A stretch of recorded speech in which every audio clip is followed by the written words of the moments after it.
मी Indian fast न्यूजचे उपसंपादक Sangameshwar Kamble.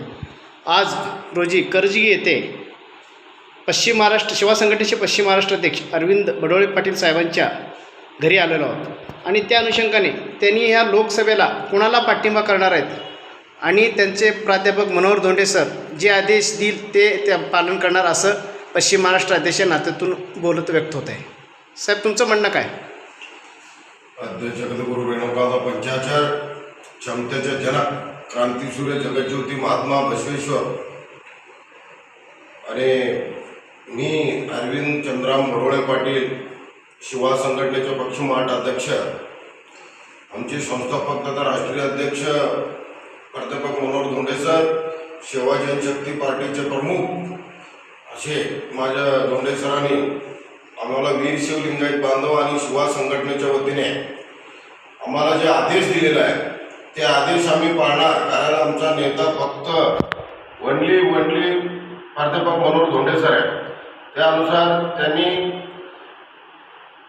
पाठिंबा महाविकास आघाडीला पाठिंबा दिलेला आहे। त्यानुसार आम्ही आमचा पालन करणार। जे धोंडे सर जे बोलेल आम्हाला, आम्ही शिवा संघटनेचा मावळे, कमीत कमी वीर शिवलिंगायत बांधवांचा आणि कार्यकर्ते शिवा संघटनेचा मावळे, आम्ही चांगल्या कमीत कमी ते 1,00,000-1.5 लाख मताने खासदार भावी खासदार करुणीताई शिंदेला आम्ही पाठिंबा देऊन जिंकून आणणार आहे। सरांचं आपण पालन करणार आहे।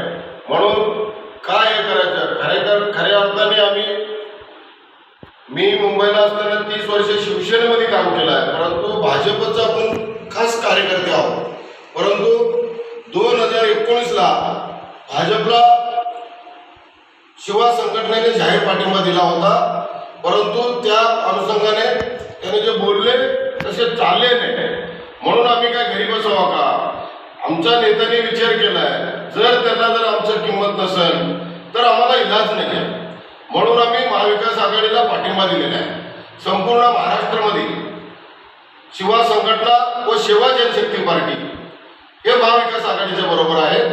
म्हणून आम्ही ते काम करणार आहे, प्रणिता शिंदेचं काम करणार आहे आणि माढा लोकसभा विभागामध्ये, पंढरपूर विभागामध्ये आमचं वीर शिवलिंगायत बांधव आणि शिवा संघटनेचं मावळ आहे, ते सुद्धा माढा लोकसभेमध्ये ते काँग्रेसला करणार आहे। म्हणून जिथं जे काँग्रेस असू द्या, उद्धव बाळासाहेब ठाकरे यांच्या गट असू द्या, शरदचंद्रजी पवार साहेब यांचे जिथं लोकसभेमध्ये उभा आहे, ते सर्वजण मिळून आम्ही यावेळीला आम्ही आवर्जून आणि सरांचा आदेश पाळून आम्ही ते काम करणार आहोत। एवढं बोलून माझे 2 शब्द संपवतो। जय हिंद, जय महाराष्ट्र, जय शिवा।